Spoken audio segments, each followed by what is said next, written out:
Mayo Experience. Mayo Experience.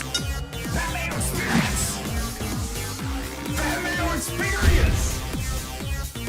Experience. Welcome to the Pat Mayo Experience, presented by DraftKings 2022 Rocket Mortgage Classic Picks, Bets, Preview, one and done, plus some more bets on the docket at the time codes if you want to jump to anything. Reminder to play in the best tournament on DraftKings. The Pat Mayo Experience Listeners League is now open. Link is down in the description. Go join right now, whether you're watching the vid or you're listening to the pod. Let's fill that up as quickly as possible. 2,000 spots this week, and I think I have 3, so there's not quite 2,000 left, and I'm dead money. So go join that as quickly as possible. It filled by like Tuesday afternoon last week, so you'll probably want to get on that. Smash a like to the episode. Give me your winner down in the description. And a programming note, because of some complications this week, Tambo and I are actually going live 12:30 p.m. Eastern Time Tuesday for the live chat, as I am not going to be around on Wednesday, so we'll do that. Then we'll put football and then a Cuss Corner Wednesday and Thursday, so keep an eye open for that. Remember to rate and review, download all the episodes. Even if you're not listening to them, download them. That helps out more than you could ever know. Let's get to it. Jeff, T4 Tony's all grown up. He's a big winner now. Yeah, that was nice to see, despite not having any money on him and being pretty heavy on him at the Open and having money on Griot. For the brand, it was a great little weekend. Tony, Brooke, really happy with the winner's circle. Tony clutch on Sunday. Tony's non-major finishes, results, ball striking in the last 3 months is unconscious. If you just take out his majors and show his run of finishes and stats, it's like Tiger-like to a certain extent. And yeah, happy, I guess. I was alone with the kids this weekend, so tired and beaten, but that was, I don't know. It's annoying to bet Griot, Pat, and then him come second place. Like, to have the courage to bet Griot, whatever. We move on. I was in the same boat as you this weekend. I watched a ton on Friday of the 3M, and then Piercy was running away with it. So I was like, yeah, screw it. I don't really feel like watching this on a Sunday. And then I got the notification that he went bunk to bunk into the water, triple bogey. Then all of a sudden Finau is winning, and I tune in, and the first thing I see is like Finau from 35 feet, good. And it's just like, oh my God, this is really happening right now that Tony's going to go run away with this. But yeah, my wife was like, I wouldn't say deathly ill, obviously. She was ill and bedridden for like 2 days just with extreme sickness. So I had the kids Thursday, Friday, Saturday, Sunday, and I don't want to see them again for a while. My wife was away at a spa that I guess she earned, clearly, with my leg and, me liking to spend especially major weekends like secluded in the West Wing like Mr. Lebowski. But yeah, so it was just me, and I was trying to rent out the one healthy kid because one kid was really sick, which made it really hard because couldn't like go anywhere as a group because I can't bring along this like yellow snot-nosed kid. And I'm trying to just protect the house, and I'm being that annoying mom, like just trying to like over fluid this child. Oh my God. Whatever. Really strange event, like Piercy doing what he did. He burned a lot of people's Sungjae first round leader tickets, and then he just wouldn't go away. He was making all these great up and downs, all these pars. I guess in hindsight, like in the moment, we can make a joke that both Finau won, both guys tripled, but Finau also like took a back nine and went I don't want to say unconscious, but borderline for a certain freaking point and won it. But a really awkward tournament in the sense, Pat, that it was like over for so long, and then it was competitive for about 14 minutes, and then it was over again. Like it got like Piercy was running away, it got really close, and then we saw Piercy screw up, so it was like super close and fun, and then Griot screws up, and Finau keeps making birdies. So it was like really exciting for about 9 minutes. Do you know what I mean? Like, I mean, I don't. I literally watched like 20 minutes of it. I think I saw. I missed the competitive part. No, I know exactly what you mean. You don't need to like explain it. just when you thought it was going to be good again, Finau just kept making insane birdies, and Griot makes another bogey or didn't capitalize. So it was like instantly 3 shots again with so few holes. But good to see Finau now stacking wins in seasons, which is nice. Something we thought he should do, and he's going to win again next year. So it's going to be fun. Might win again. Not many guys are going to win 3 seasons in a row. Might win again this week. Who knows? Could do it. He's really interested in stacking FedEx Cup points. Is he a potential withdraw here? I don't know, because he was like right on the bubble of FedEx Cup, Pat. Or not right on the bubble. Right on the bubble of Eastlake. And I even heard the announcers early in the week talking about his schedule, being like he's really like grinding, like Scotland to Detroit, Minnesota, right before the FedEx Cup. So maybe I'm just blindly thinking there could be a withdraw, or he's just going to live the moment. I'm not sure, but he wanted to get off that 30 bubble, which for players of his caliber is as important as the jobber staring at 125. 100%, especially if he's going to jump to live, then he wants to cash in on those FedEx Cup points and get the payout at the end of the year. They're all, I don't know. Have your cake and eat it too one last time. That's a whole other conversation. I've got live bets. I've got some live feelings, but they might be the event that has my attention this week, mainly because it's the event that there's bets I'm more comfortable making. Yeah, well, we get to just like break down the field at the Rocket Mortgage. This is just, I just looked at the leaderboards from like the past 3 years of like the inception of this tournament. And it's just an absolute crapshoot. Like there's no distinct skill set that prevails here. It's who is good at putting from inside 10 feet. They're probably going to win. So like me thinking Adam Scott might present an opportunity, might not. Like that's probably really silly. I know. Let me see where Adam Scott ranks in the 5 to 10 foot range. Let's see. He is 50th in this field over the past 50 rounds. Fun times. Piercy's do you think that Piercy intentionally tanked it because someone got in his head that it was actually called the 5G Open, not the 3M Open? I don't know, that Piercy was a ride, man. He was a ride. Like, you really thought he was fine when he makes the birdie on 12. I'm sure there were a lot of golf dads. Like, he makes that birdie on 12, and we're like, okay, we can go to the park. And then, like, you get reports like, holy crap. And then, like I joked, you get home, and now Finau's up 3. You're like, all right, let's walk back to the park. I don't know. I was so impressed. I thought he was dead. I thought he was dead with the blisters. Oh, I mean, I'm so mentally weak. Like, if my foot's bothering me and I'm golfing, Pat, golf is so hard to begin with. That was a scene in and of itself. My club, an old man would have reported you for walking on a green with one shoe on. Really? I want to save it because I don't want to get into it now, but I had 2 incidents in my return to golf, which is going great.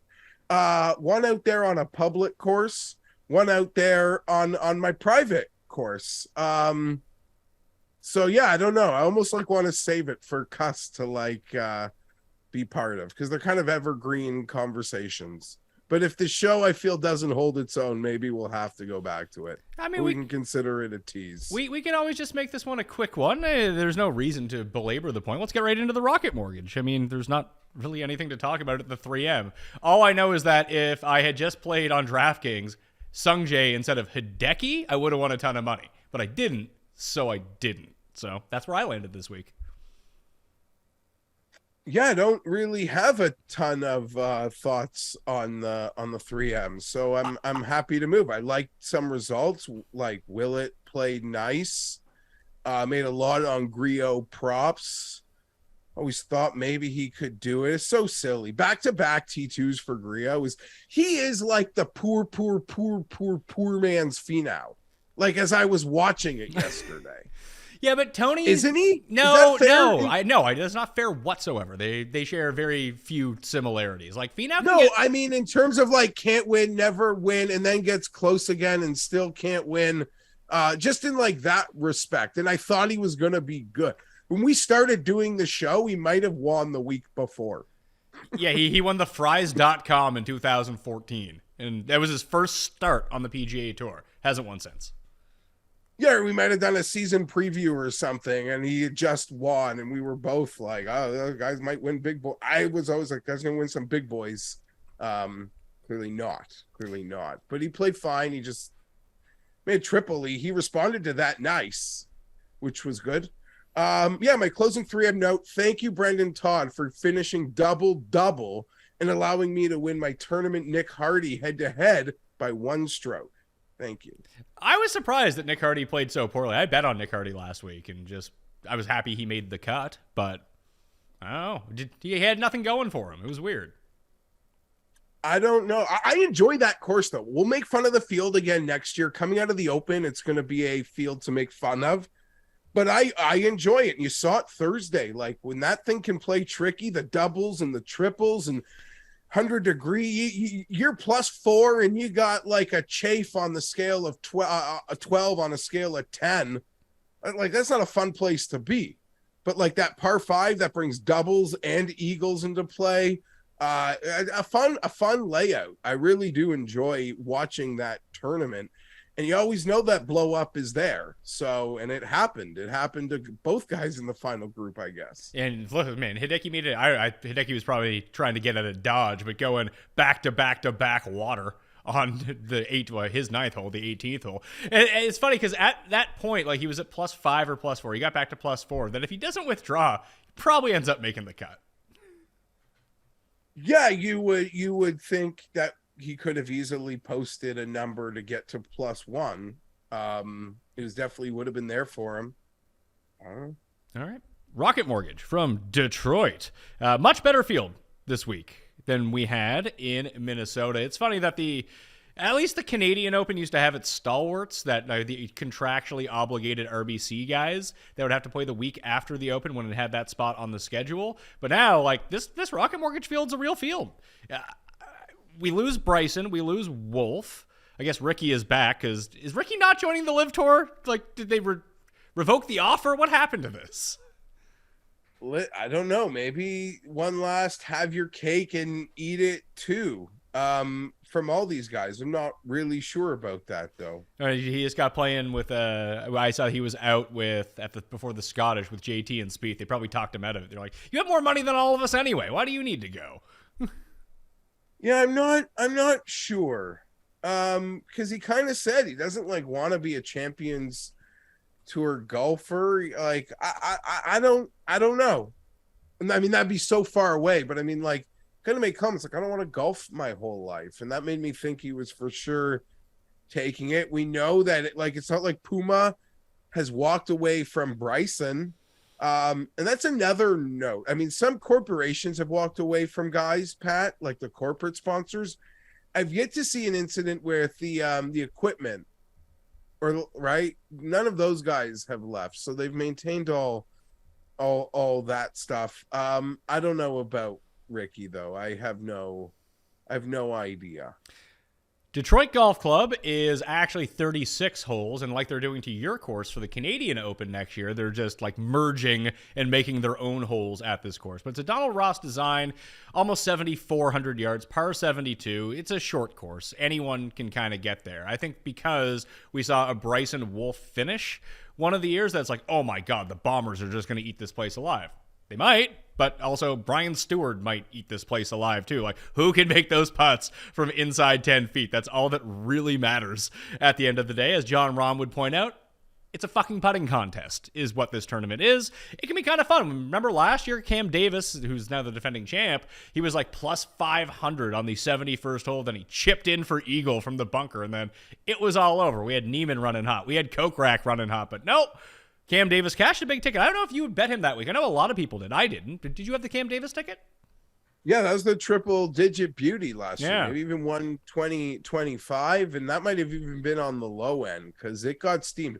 for north of 100, it was felt as public of 100-1 plus winner as we've kind of seen in the space. I'm sure in recent memory, I'm sure someone will throw something else. I feel like KH Lee, his first win, I feel like people were on that. Again, I wasn't, but others were. The Sink win was pretty big also. That Tyndall tip, like, people trust Dave and he's great at what he does. And he had that great, like, correlation of Sink out of majors. Yeah, that's not a real correlation. You understand that's not a real correlation, right? That's it's not a correlation. Yeah, I know. No, he finished 27th the week before, therefore he's going to win. Yeah, it worked out. That's not a real thing. No, it's not. But it's not real.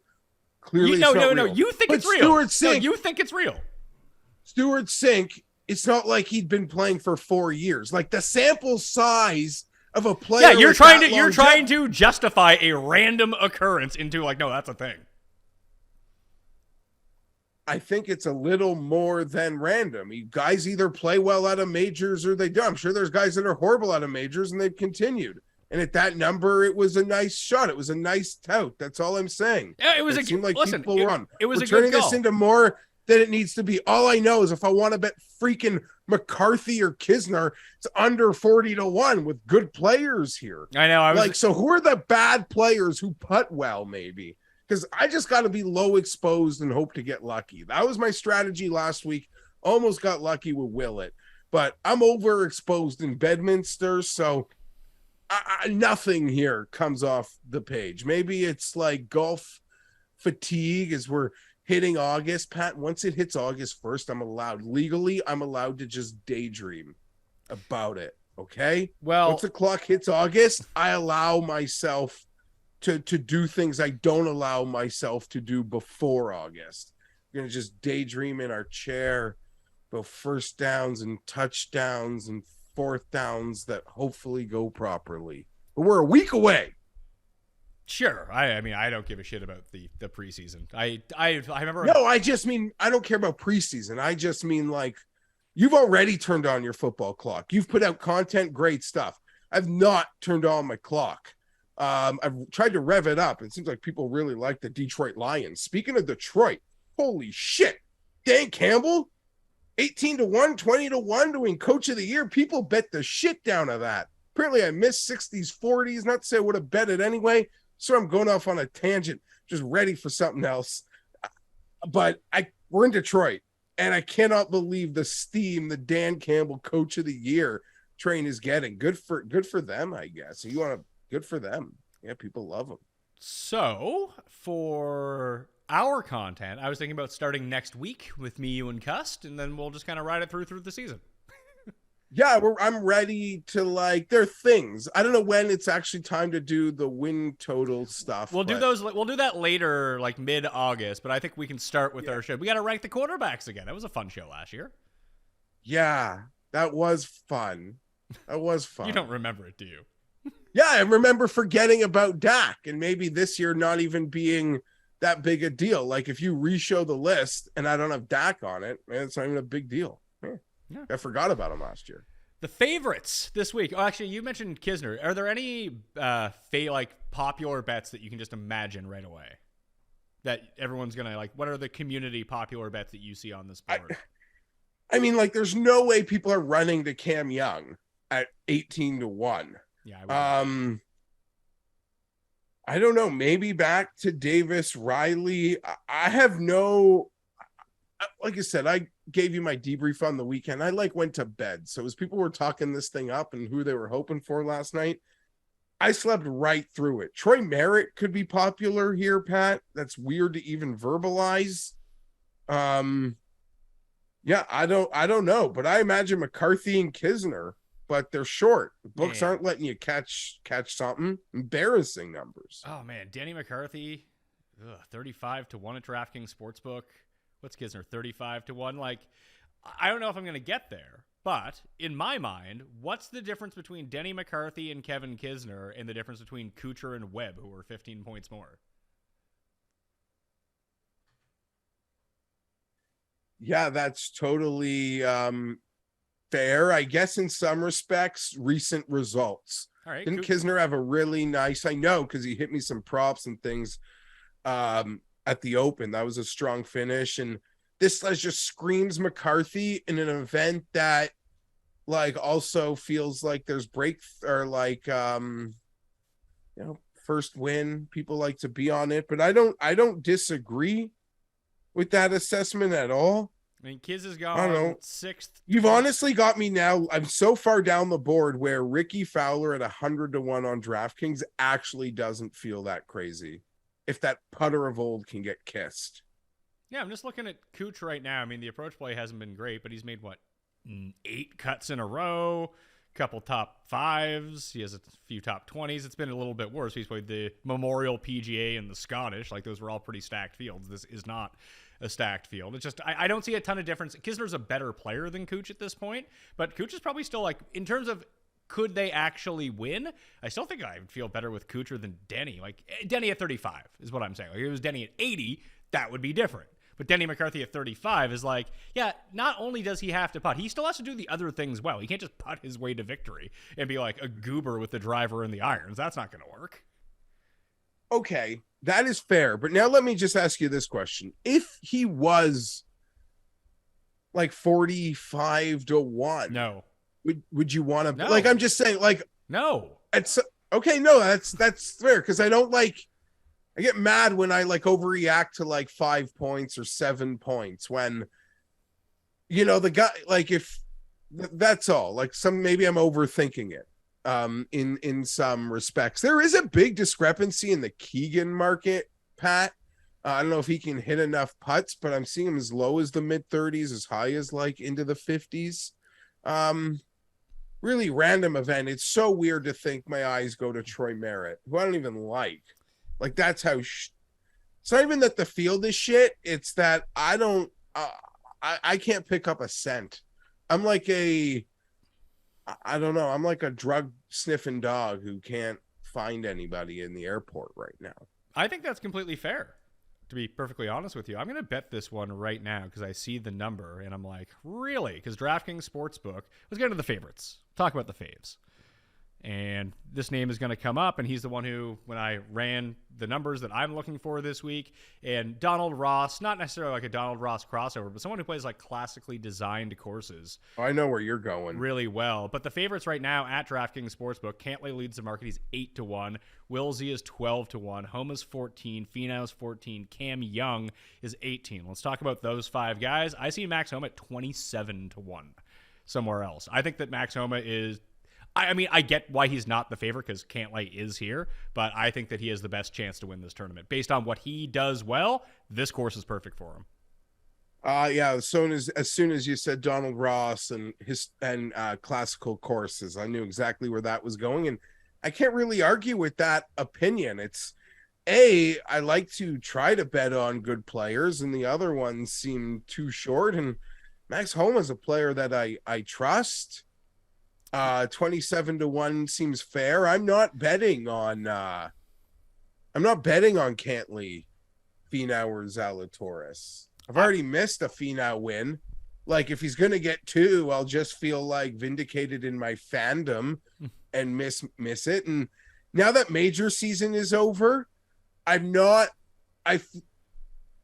Will Zalatoris has to be at a fair number for me to bet him. I'm not betting this. So here's what I think that a lot of people will look at, and here's what I think that the difference is between this week and last week. Obviously, this field is a lot stronger, but Finau barely gained any strokes. Like, he finally gained some strokes putting towards the back 9, like you mentioned, and that was enough. I think for the week he gained, let's see here, 0.8 strokes putting for the week. He lost 3 on Saturday, I think. Yeah, like, he was very poor with the putter. He gained almost 17 strokes tee to green, so that's going to obviously work out in your favor, and that's always the key. The difference being is that just when you think about the 2 courses, yeah, like, if you had ran a hot putter last week, like, who had the hot putter last week? It was Scott Piercy. Piercy gained 9 strokes putting. The moment that failed him, he was done. And then, like, he hit it into the water, and, like, the approach play didn't go. Kelly Craft, Long Dong, Paul Barjon, Putnam, Poston. I mean, none of those guys came inside the top 10 except for Scott Piercy. Last week is a very good example of what is as we should look for in the future, because there's so many blow-up holes with water and long iron shots, especially into a lot of those holes, is a pure tee to green week, where you can get by with a really crappy putter. TPC Southwind is another place. You let me fucking finish. And the next week, here at the Rocket Mortgage, there is no trouble off the tee. You can bomb and gouge if you want to. You can drive it to 70 yards of the hole. You're not in fear of putting it in the water. However, you have very few long iron shots at this holes, unless they're going into par fives, going for the greens. So you have your shorter hitters can still get into decent range. They're not 185 out. They're 145 out.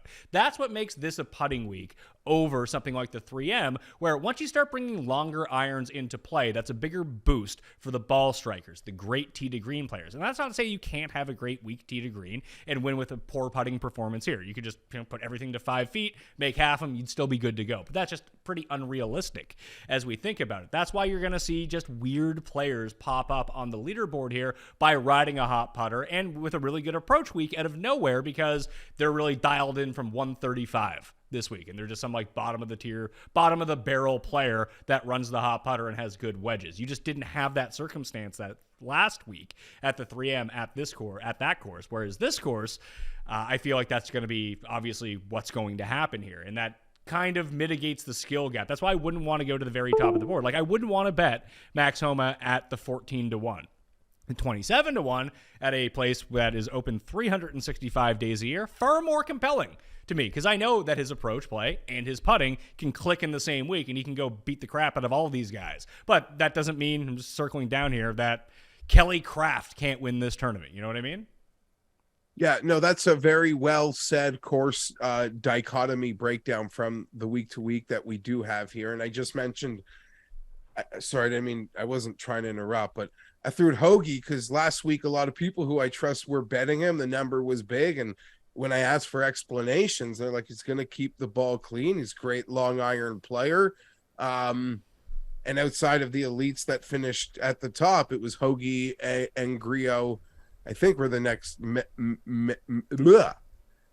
men up. So, yeah, this does feel like it's got some MX vibes. Do we see Nate Lashley win, like, literally off an alternate or a last-second entry in the inaugural version? Not only did Nate Lashley win as an alternate into this field, so no one bet on him because he wasn't offered in the market. He also went wire to wire that year, so he killed all the first-round leader bets because no one could bet him. What a scene. That's like roulette landing on green, double green. Triple green at some places now, which is outrageous. That's pretty wild. So they take it all. They take it all.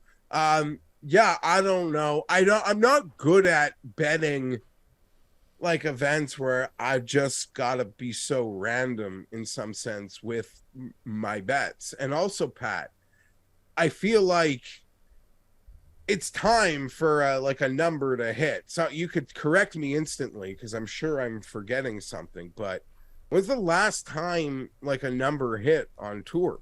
Cage Lee. Feels like Cage Lee on the repeat? Feels like a long time ago. Like the good players have just been winning the golf tournaments. Yeah, and KH Lee had to outspeed JT Decky, just like just like had Piercy done. I guess he would have had to net him and Finau in the end. I would say the last big one that everyone was on, me excluded because I was not, was Spawn when he won. Yeah, I wasn't on that. But that was the week after the major. Both of those events either boarded a major, which sometimes bring out some weirdness. Yeah, I guess it's time to just chuck and get lucky. I don't like these events. I like overbetting good players, but there's really not an ability to do that. And the only good, fair player it seems like to bet, you made a great case on, and that 27 seems strong. I'm not going in front of it, and I don't want to bet these Kisners and McCarthys at 35s and 40s. I can't do it. It's not in me. Let's go to the 20 to 50 range. Then you got Maverick McNeely, Adam Scott, Keegan Bradley at 35 to 1, as deep as 50. In other places, Cam Davis, Kevin Kisner, Adam Hadwin, Davis Riley, Chris Kirk, Tringali, Thigala, Kim, Matt Kuchar, Webb Simpson, and that's the entire list of players inside that range. I do have money on Cameron Davis. We talked about it on last week's show that a certain place had the advanced market on people to repeat as winner.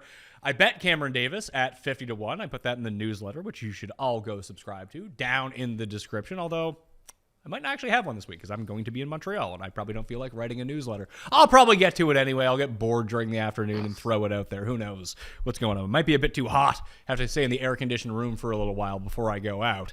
But that was in there last week in that advanced market. He was 50 to 1, and I just looked at it, and I think that we talked it through that he's not going to be 50 to 1 next week. He's going to be like 30 to 1.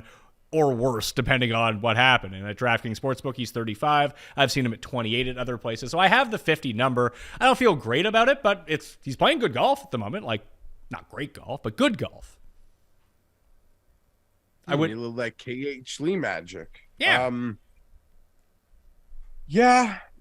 I don't. I not besmirching it. It's not a number I think I'd even be running to make it 50 today. Really? Other than it would represent some like CLV. Yeah, that's not bad. I'm staring at DraftKings now. We're sticking in front of 60. I can't believe Chris Kirk at 40, Pat. I don't know, man. Like, I've never done it. Should I like not make a PGA bet this week? If you don't listen, I always encourage you. Think I have the willpower? Do not. Do not. I don't have it. But if there's ever a week, it's not even to insult the field. I can't feel it.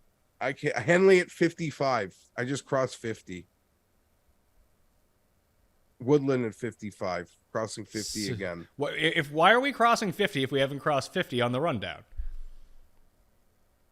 Staring at the sorry, because I'm sick of saying there's nothing I like. Then you only have to say it once and we can move on. That's fine. Thank you. Move on. Let's cross 50. So Woodland, Tom Kim, they're all here. Who do you like? Just said it. Henley, Woodland, potentially Mac Hughes. I mean, like somewhat of an attention grabber. Go back to Nick Hardy. Felt it last week. Now we get the 80 here. I'm doing that with Goddard. I'm going back to Goddard at 80. Round one keeps killing this dude. It happened to him when he missed the cut at the Barbasol. It happened to him last week. He ended up rallying to make the cut. But overall, in his 24 weighted rounds so far, like even putting from like 5 to 10 feet, he's pretty good. He's top 10 in opportunities gained. He's like the homeless man's Cam Young right now. And on the opposite of that, I don't know that anyone, this might be a real embarrassing take Sunday night. How do you go back to Svensson in a 5 foot, 8 foot, 10 foot, 4 foot putting contest? You don't. It's the same reason, like, I would go back to Brendan Steele this week because what I explained earlier about putting mattering less at something like the 3M. Now, when you lose 6 strokes in 2 rounds on the green, you're not going to win or make the cut, is what happened to Brendan Steele. But when you need to light it up and gain 9 strokes this week, it's plausible. It just seems very unlikely that the really crappy putters are not going to prevail here. That seems to make a lot of sense. How deep on the wagon are we going to go? Goddard's 100 to 1. Yeah, I want to play him with the top 5, so I'll take the 75 on him. That's what I was looking at. But the 100 to 1 I think is a nice number. Or if you just want to bet the top 5, we're still up some Goddard's money from his top 5 at the John Deere. Another sort of birdie fest. And he hasn't proven himself to be a bad putter yet. It's sort of like hot and cold, hot and cold, hot and cold. That I'm not willing to lump him into the Steele, Svensson, Luke List type territory. Like sometimes you see it and you're like, ugh, that doesn't look good at all. But he's rattled in enough that I think it can work out here for him. And he continues to strike his irons really well. So if he can continue to be over all of the pins, I feel like his good putting week can lead to a victory at something like this. And we're finally getting back at deep odds again. Like this is back where he was at the John Deere, which I'm very comfortable with. Did you get to watch any of Saturday's coverage? No, not on Saturday.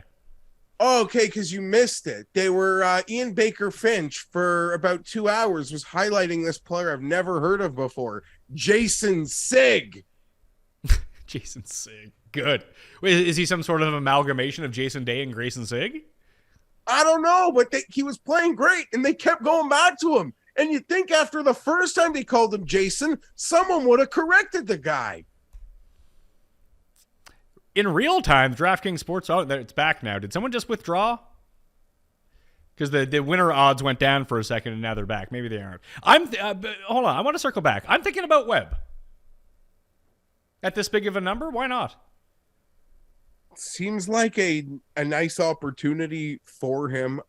He was finding his game, then people got on him again, and he let them down. I've really been so out of sight, out of mind with Webb. I rarely ever consider betting him, but yeah, you've made a valid case. I think you're going to see not necessarily like direct correlation between this week and next week, but it's really strange to have Donald Ross courses back-to-back weeks. So I do think that people who play well historically at the Wyndham do have more of an opportunity here. I think that they're just very familiar with the way that these greens are designed, how the layout sets up, and like I said with Webb, like, you don't need to be a bomber here. Just hit your wedges well. He does that. Can he run the putter real hot? Yeah, we know he can do that. We see it at the Wyndham every single year when he does it. So I think that now that he's fallen back in terms of the odds, like if this was this time last year, Webb would be 14-1 to win this tournament. And I get that he hasn't played well, and he had been playing a little bit better until the Open, and I was someone who went down with the DraftKings ship with Webb Simpson. It was a bad back nine on Friday, which did him in. You know,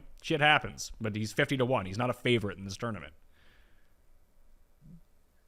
50. I gotta tell you, after doing a little shopping, I'm gonna be silly enough to probably bet Adam Scott at 37-1. Okay. Any reason why? He's playing well. I trust him. I think hasn't he won the Wyndham? He lost in the playoff to Kisner last year in the 6-man playoff. Oh, he missed a baby. Oh, he'll do it again. Oh my God. Just when you're like, I want to bet Adam Scott, then you think of the course comp and you're like, oh, but he missed a literal, like, he missed a Max Homa for the win, except Max Homa got to beat Finau in the playoff type putt. Oh man, do I remember that? That's what caused the playoff. No, that was in the first hole of the playoff. Oh, he missed a baby. Yeah, I just recall everyone was on Roger Sloan that week, and he and Russell Henley, and they both. I don't know if Sloan made the playoff or not, but I remember Henley missed it by a stroke because he like 3-putted the 72nd hole. Okay. Okay, still. I might go. Still, you're doing it anyway. Fuck it. Do it anyway. Yeah, I don't know. Everyone's maybe looking for these breakthroughs. Maybe like a Scott Webb, play some vets. If you want to. Keegan? Yeah, I mean, the Keegan odds, what are the best Keegan odds that you've seen? 50. I think Paul was talking to you about them before. Yeah, I think you can get that like enhanced win up to 50. I'm looking at that right now. So I bet Alex Smalley at 66-1 with an each way. That was one that stuck out to me right away. I really liked how he had played in Scotland, and I just remember him from the Wyndham last year. I had no fucking clue who this guy was, and I'm just watching. Remember they showed like all of his shots? I think he's a member at Sedgefield. That's the reason why they continued to show him. But he has back-to-back top 20s, a 10th at the Genesis. The putter, I worry. Like, he's not the type of player that I really want to go in on, but I've seen enough positive performances from him on the greens. They just haven't been lately. He putted well at Scottish. He putted well in Mexico. He putted really well at the Valspar. He putted really well at the Genesis. And if we go back to the Wyndham from last year, he was 29th and gained almost 5 strokes putting. That he has that in him, and I think the ball striking is working out really well for him right now. And if he plays well at Wyndham, maybe that can translate over to the Rocket Mortgage. And I think that 66 is, I mean, it's 80 at DraftKings Sportsbook, but again, I wanted to take the top 5 placements as well. I want to get those placements with a lot of these guys that, you know, I don't want to have a near miss with Alex Smalley and get left with $0 when he comes in third because he blows it coming down the stretch. I'm willing to divvy up my money on a player like that instead of taking the full 80. I was going to mention the 80 available. It's hard to disagree with that logic. in a bit of a wild card event, but I'm always a sucker for that big. And listen, you win more than I do. I just tend to have more middling weeks than you. When you win big and it covers you, and you win more than I do. I have a lot more tread water weeks where, I have a guy who comes inside the top 5 and, he gets a split of a placement. It covers my week, and I just move on to the next one. How good of a putter is Kurt Kitayama? He's hit or miss, really. I mean, you watch him and you're like, man, this guy can't make a putt. I don't know if he's going to go out and win. Like his wins on the Euro Tour. I think he won in like Oman. That was against a really weak field, though. Like hard courses? I feel like hard windy is where you want Kurt Kitayama. Yeah. Okay. Seeing just 100 in front of him, and, when you don't like much, you can will it at 100. But if we're going for the putter, Pat, I don't know how deep we can find it with placings. And I haven't researched the market. 180 to 1. So we're above 100 now? Oh, sorry. Thought once we hit it. Nope, didn't do it. No, we'll go. We'll go 100 plus. Give me 180 to 1. Hit me. Bohas.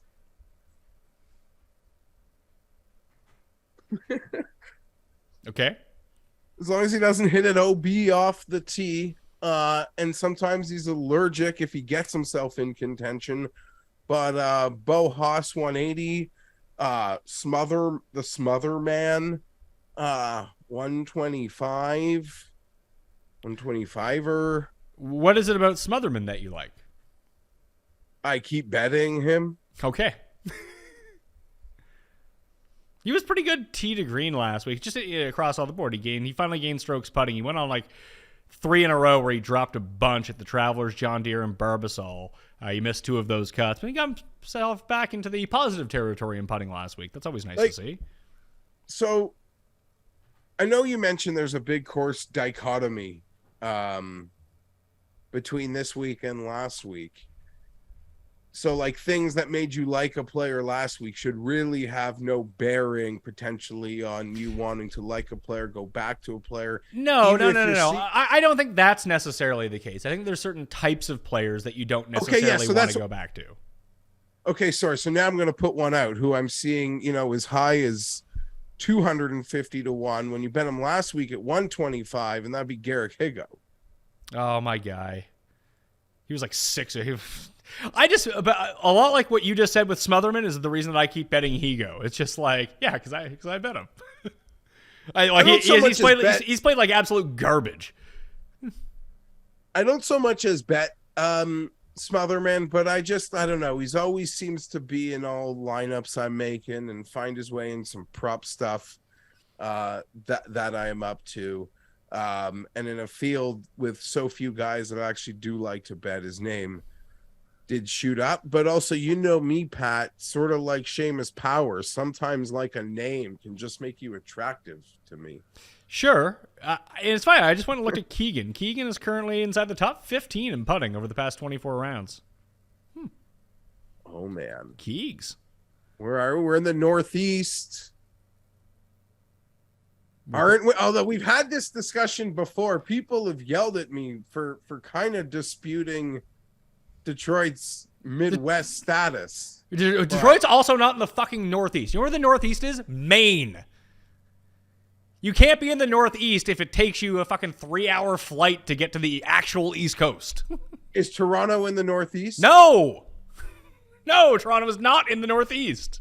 Toronto is basically in the center of Canada. It's slightly east of center. But Canadians don't acknowledge anything left or east of Montreal, so they think that Montreal is the East Coast. So therefore, then Toronto's not even on a fucking... It's nowhere near the ocean. Yeah. Northeast. Yeah. 10-hour drive from what? To the ocean? Yeah, from like Toronto to like the ocean. The fastest way would probably be to like go like New York, maybe. Yeah, trying to get like 10 hours. Yeah.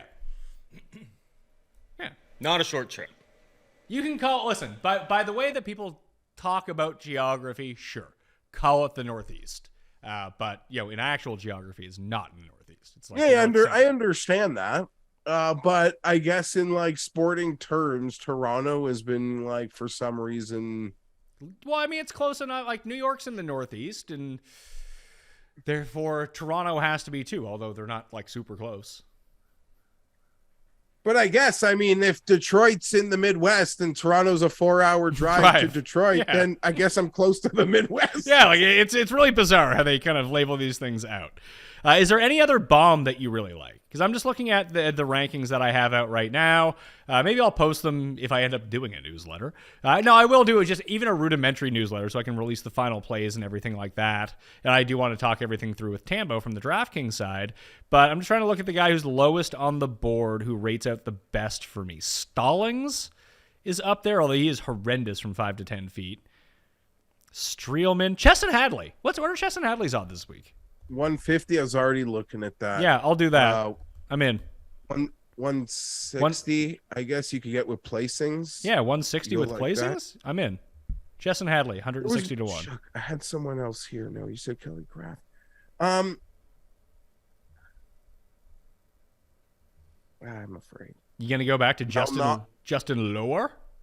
No, but right in front of him is Malnati. Yeah, this course reeks of Malnati, doesn't it? Yeah, that's all. I don't know. If I've got one thing today, it's Malnati, I guess. Do we stick with a guy who's like performing pretty well, and it's James Hahn? Guy's heating up. He heats up, and then he cools down, then he heats up again. I mean, you kind of said it. The fact that he is heating up, and this event's got so little going for him, and there's going for it, and it feels so random. I don't know. You get 110 with your placings. I don't know what he is. Oh, it actually just auto. It's 130 at DraftKings Sportsbook. You can get him with placings at 125 right now. Okay. So, like, well, I joked for 4 seconds about betting no one. I'm gonna be pretty light, but I'm gonna bet a lot of like really ugly things here, Pat. Yeah, I'm looking at it right. Might be the coolest thing I do. Okay, well, you want to bet Adam Scott too? Yeah, but I want to bet Adam Scott. I don't know that I will bet Adam Scott. You want to do? Do you want to do James Hahn with me? What did you say? What was the 130? What were you getting with placings? 125. It just, as I clicked on the 110, it was like, it's moved to 125. Would you like to accept changes? Like, those are changes I will accept. I am surprised you have not mentioned my face yet. You haven't even looked, have you? I have a big Band-Aid on my face. I was getting into knife fights honestly, on the weekend. Yeah. I've been staring at the grid. It's fair. Why look at me? My pretty face. Yeah, I didn't see that. Honestly, I'm not gonna lie. It kind of blends in better than you would think. Well, that's good news. I'm happy to hear now that. It's like I can't miss it. There you go. The only reason I bring it up because I know people will have questions of why I have a Band-Aid on my face, but I had to get something burned off, Jeff. They were like, could be cancer. I was like, cancer? Don't want to know her. Let's get rid of this. Yeah. So it's gone. Get rid of all that things. Stuff. Get those out the window. It's important to go for your checkups. As I like sit here, it's been forever. And somebody that's had to deal with things that got caught on a random physical. So yeah. Yeah. Should probably do that more often. What are Stalling? Man, Stallings is fucking heating up. Short. Are they? They're too short?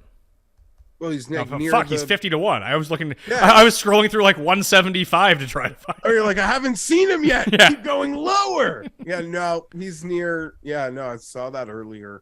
All right, Han 125. I'm in. Was the last time we saw Stallings, John Deere, he was making a move, or a few events ago? He went Travelers. Was it? He was in the mix at Colonial. I remember that when Burns came back to win.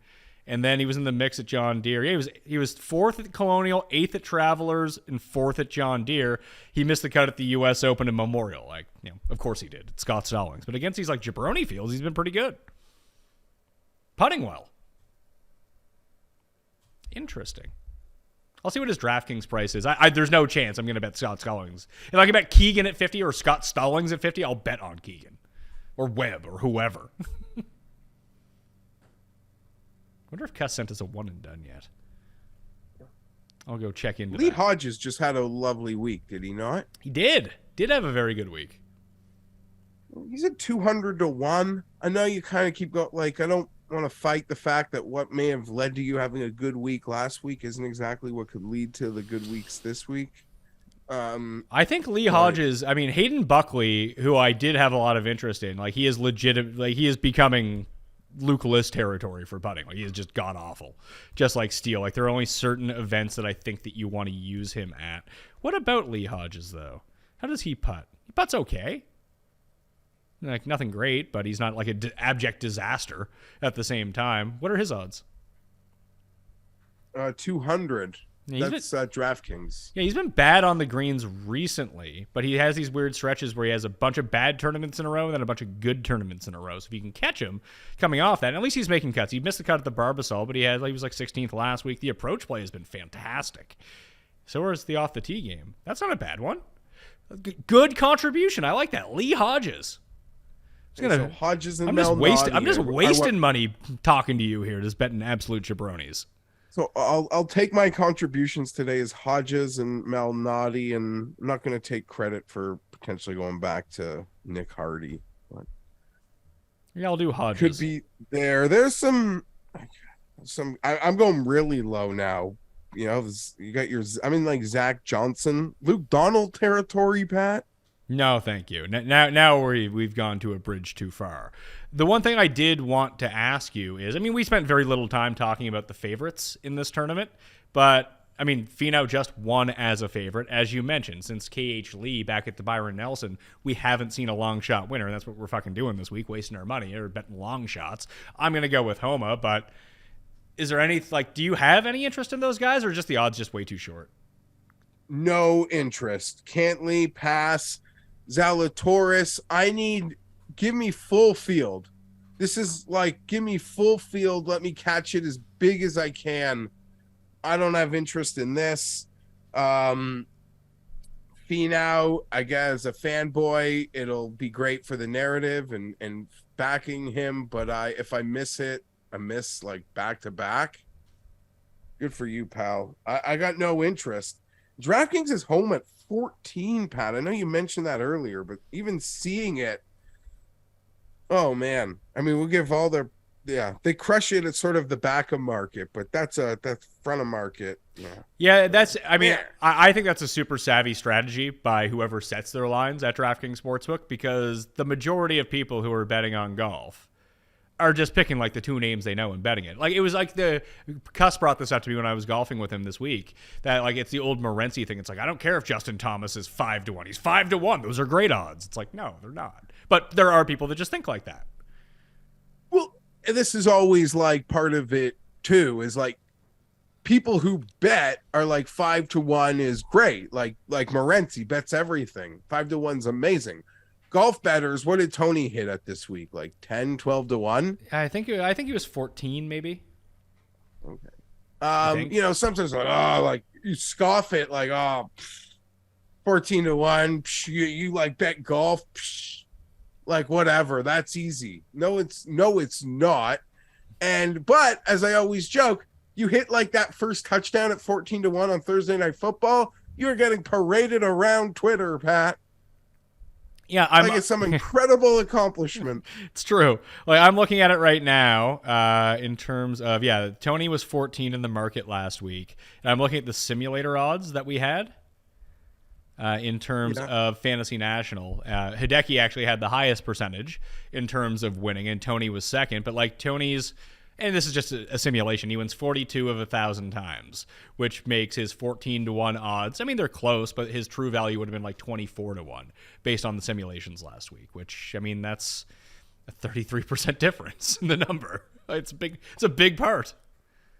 Now, if you had bet it, you're happy. You got it at fucking 14-1. It's like when I bet Rory in Canada and won, and bet him at 11-1 or whatever it was. When I looked at his true odds, they were like 16.5-1. I was like, fuck it, I think Rory's gonna win. So I bet on him. Like I do get why you do it. I do it sometimes too. But at the top of this market in a putting contest, it's like, that's a bit trickier to me.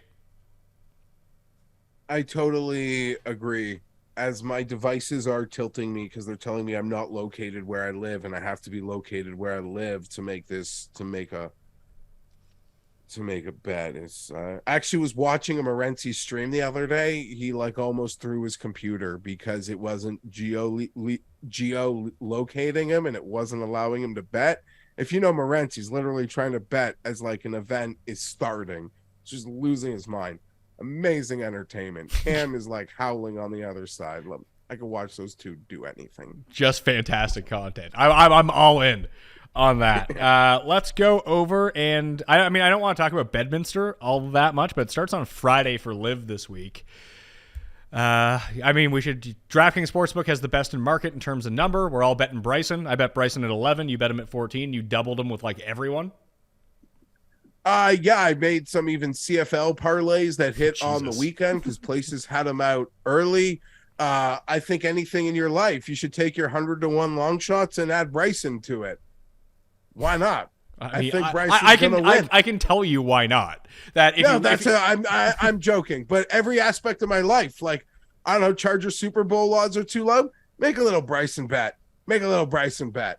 I am so going to be overexposed on Bryson this week. I shouldn't even lay a cent in Detroit. It is Bryson and it is Patty Reed for me in Bedminster. But I am fully on board with athlete/entertainer Bryson DeChambeau. The system tried to conspire against us, so we wouldn't talk about this. But yeah, I bet Bryce. I bet Henny Duplessis at 45-1. With top 5 each way as well. That's all the time I really want to spend on this, to tell you the truth. Like, I'll tune in for a little bit, but I just don't really care. Yeah, it starts on Friday. I mean, you just want great start, hold on day 2, finish strong. I don't know what else to say. I think Barkley would be huge for them, Pat. And this shows the impact of this Live. In that they're like, if they're going to be able to steal him from TNT, they're not just messing with golf, they're messing with sports that are way more popular. Because as someone showed me a graph on the weekend, like worldwide, golf on TV like does worse than rugby and cricket, and Yes, this is 100% the case. Like even comparing like the Masters audience in terms of TV viewing to Wimbledon's, and all of a sudden you have like Wimbledon's like 3 times what the Masters is going to be, and that's just like in Great Britain alone. It's just, and I mean, but tennis is only big in certain places, just like golf, but it's a bit more worldwide. But the connection between golf and everything else, rich people who like to do it. So if you're ever going to get in with any of this stuff, the advertisers coming along, if you can establish yourself as being credible, are pretty high-end investors into the brand. So, I mean, tennis does follow along those same lines too. I'm actually shocked they didn't do this with tennis and not golf. It seems far more economical to be like, hey, Novak, here's $300 million. You're on our tour now. Yeah, tennis makes sense. Maybe they'll want to do it in the NBA with basketball. No, you can't do it in the NBA. All right, continued technical difficulties, but only at this one part. Interesting stuff. Anyway, let's move on to the quick picks and one and done. I came in here with no bets, and now I have like an entire card full of bets. So here's what I got. I got Bryson at 11 and Henny at 45 with the each way on the Live.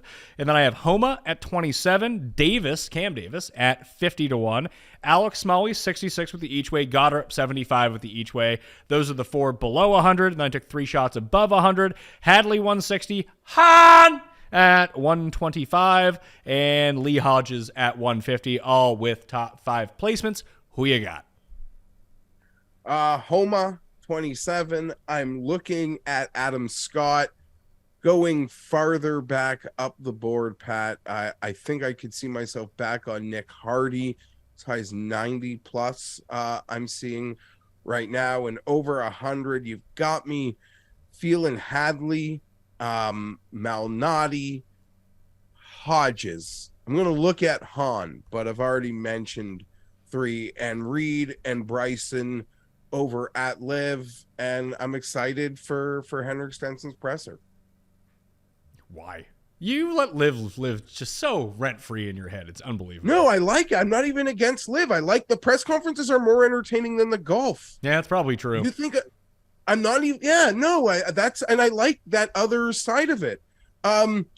I've been pretty transparent. I never cared about Saudi money. I'm just a spoiled North American sports fan who's like sad that the game is going to be fractured. That's all. They're at their infancy, and they're going to land some whales. And this is going to be a great subfield entertainment as long as they plan their schedule properly. And I hope they don't want to pick on Canada in next season, but as long as they pick their schedule properly, I'm excited. I got to bet on Bryson and Reed are on my TV. I'm going to watch. We'll say this and put me on the clock. Like, give me 60 seconds because I'll do a rant. I don't want to get long-winded. I've done this before. It's surprising how effective I can be when you clock me. So if you want to start a clock, start it right now. I had already started. You're down at 52 seconds. They're truly big as All right, Geoff, we got cut off, so continue your rant. I'm going to give you 57 seconds on the clock. Go. Okay, I'm not really sure where it got cut off. Just start from the beginning, like I told you. I just told you to start from the beginning.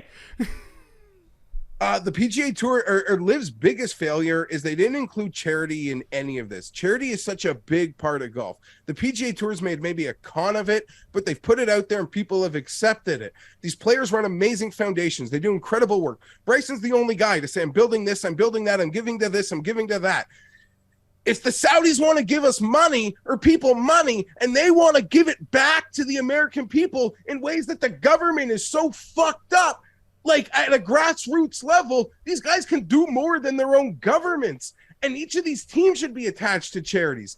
That's all. There's so much money. They should be just showing off more. Like it's common sense PR 101. 101. Use the money the Saudis are giving you to do things your own government is too fucking inept to do to help people in your community. And people will support this thing so much more. Or at least how do they bash it? You don't like the Saudis? Well, we're taking their money and we're giving it to kids and people in need in my backyard. Who gives a shit about the Saudis? You kept it underneath the 57 seconds. That's pretty good. You got a one and done? Because I'm betting it and you people go before me. I'll give you Homa, I guess. I don't know. Yeah. You're not going to take them. I'm taking home. You taking him? Yeah, I'm taking home. Yeah, and I was bad last week, so you have the upper hand. I like to just take a guy I'm going to bet, so give me Nick Hardy. I suck. All right. Cust actually won last week with Adam Long, I think, but he still remains in third place. You're winning after Cam Smith. Yeah, you're up by 900K, so I need to find a winner somewhere along here, hopefully, for my bank book. FedEx Cup's big, though. Like, that can flip. Like, it's... Right? Yeah, you're right. Let's get out of here. I'm Pat Mayo. Thank you all for watching. If you want to know who Cuss took as a one and done, subscribe to the newsletter. I'll have it in there. I'll see you next time. Mayo experience. Experience.